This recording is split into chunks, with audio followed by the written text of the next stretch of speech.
Hey, my name is Jessica Kinzer, and I am currently a student at SPC, and today I will be presenting to you a project proposal I have been working on for LA Fitness.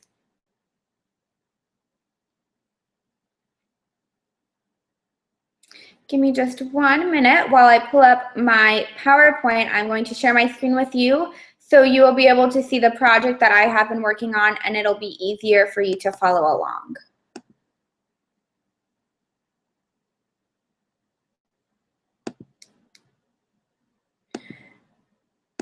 Alrighty, so LA Fitness. Currently, the proposal that I'm going to make is to decrease the employee turnover rate. I am making this proposal attention to Shannon and Natalie. Shannon is the operations manager of the club that I have been working with in Largo, and Natalie is the district operations manager who is directly above Shannon. LA Fitness was founded in 1984 in Los Angeles, California. They have 800 clubs across the US and Canada. The ongoing issue they have faced is a high employee turnover rate, including operations and sales employees. All right, the current situation is that they face a very high employee turnover rate. Employees need to have better pay. LA Fitness needs to minimize the amount of micromanaging, and they need to make more hour opportunities available for those operations employees. I'm so sorry. Okay, so how are they going to do this in order to be successful? The first thing is budget. Hours for operations employees are currently based on EFT and gross profit. EFT is when a member's billing gets declined. We are to call that member to try and update their billing information. Now, it might have gotten declined because maybe their card expired or there's insufficient funds on the account that was used. Whatever the matter may be, we just need to go ahead and collect a credit card payment so that we are able to get that payment to go through. And then gross profit is anything that includes paid in full gym memberships, guest passes for the day, kids club passes for the day, kids club key tags, inter-club fees. Anything that brings in a gross profit for the club is considered under this. Now, the club has goals in which they have to meet for the EFT and gross. And that is how the employees' hours are determined. Right now, they get a minuscule amount of hours. LA Fitness only allows their employees to work 28 hours a week, no more than 6 days in a row. So if they are able to hit these goals, they get what is called variable hours. And that gives the employees 10 extra hours in which they're able to work a week. Now they have 1 month to hit these goals in order to get variable hours for the following month. In order to try and get my proposal approved, I'm going to start locally with Shannon, and then I'm going to go to her manager, who is Natalie, and I'm going to work my way up the chain of command. Currently, employees get paid minimum wage plus commission for EFT and paid in full memberships.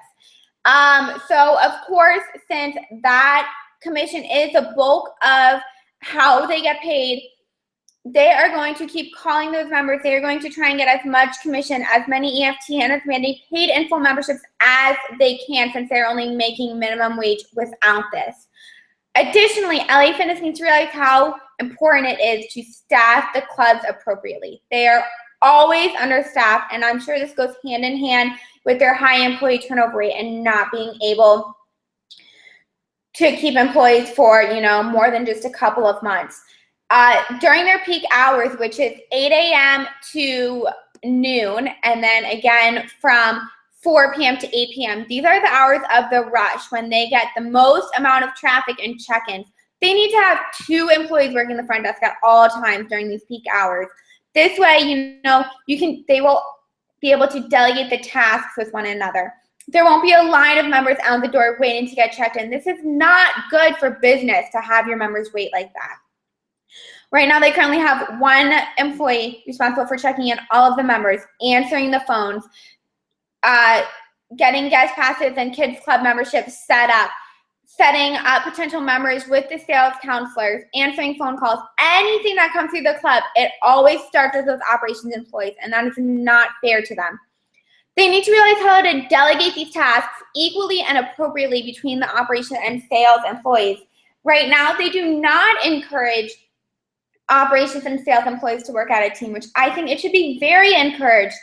The more they're both working towards their goals. So encourage them to work as a team. This will help the club run smoothly, more effectively, and more efficiently. This is very important for the club and for business. Currently, operations employees make a bulk of their income by getting these EFT calls, their clear-up calls, their paid-in-full memberships. And if you look over to the left, I have even composed up a pie graph on how their salary is made up. As you can see, 55% of it is made up through those EFT calls that they get, trying to get that billing to go through. Okay, then a percentage is made through those paid-in-full memberships, which they want to renew. Lastly, miscellaneous growth, those were those guest passes, those kids club memberships for the day, the inner club fees, anything like that. That is missed growth. And lastly is their hourly pay. That makes up the tiniest part of their overall income that they are able to bring home. All right, a strategic option in order to get this plan implemented and for it to be successful. They need to increase operations employees' base pay. I suggest in Florida, since operations employees are paid off of minimum wage, and currently minimum wage is $8.05 in the state of Florida, they increase their operations employees' pay in Florida to a base pay of $9.50 an hour and do away with all of the commission. Leave the billing department to do those EFT and PIF calls. They will be much more professional. They won't call and overcall and harass these members constantly day in and day out until they update them. They will be able to work closely with the members, be able to form a relationship with them, try and get them to trust them before they update that billing information. Also, have 2 operations employees working the desk during those peak hours that I mentioned earlier. This will help the club run smoothly, and this will make LA Fitness more profitable. The members won't have to stand in line waiting to try and get checked into the club. This aggravates the members more than anything. Additionally, clubs, if they want to make those PIF and EFT calls, sure, they can when they have downtime, but only to those local members who they see and work with every day, who they have established a relationship with, who they're able to trust.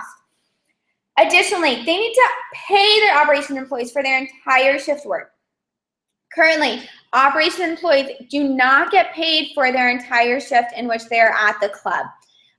For example, the club opens at 5 a.m. That employee who's responsible for opening the club does not get paid until 5 a.m. Just like with any business, when you are opening a business, you need to get there a couple minutes early just to turn on the lights, get everything up and running for the day, get those computers on, get those phones on.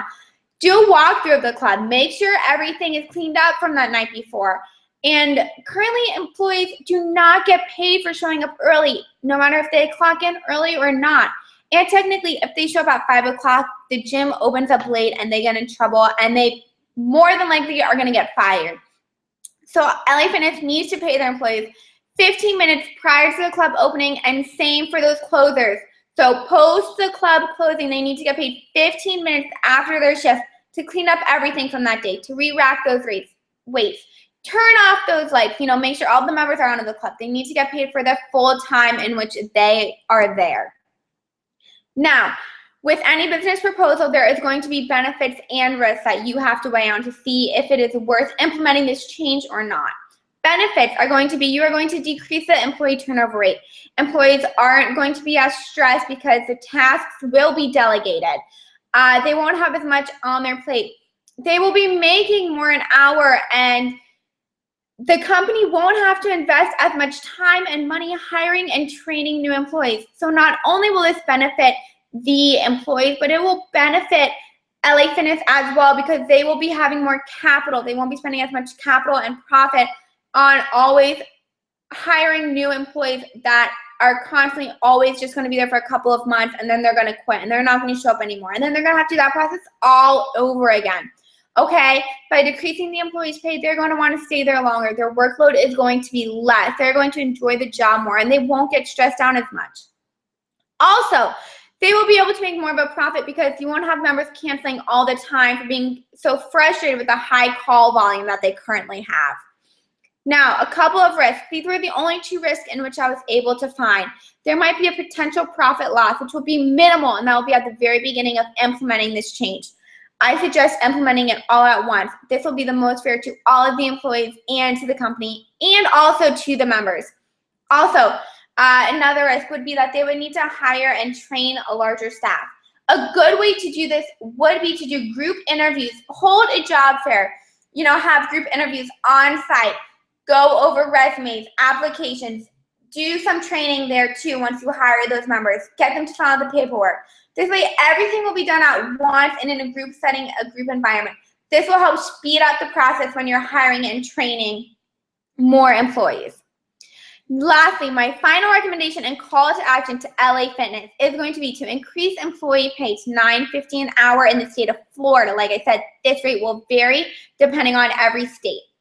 Additionally, pay employees for their full shift work. That includes those 15 minutes that they show up before the gym opens and that they stay later after the gym closes. They need to delegate their operations employees' current workload, share that workload with some of those sales employees, and have 2 people working the front desk at all times during those peak hours. That will help delegate the workload as well. Reduce the amount of EFT calls. If clubs, like I said, if they want to still make some of these calls, they can do so, but only to the local members who they are familiar with.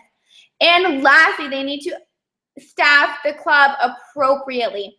That includes having those 2 employees there during those peak hours so those members aren't frustrated when they're having to wait in line.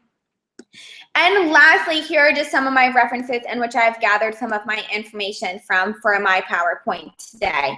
I hope you have enjoyed my project, which I've presented to you, and that I was able to help you understand why LA Fitness needs to do this and how they need to do it in order for it to be successful. Thank you so much for watching.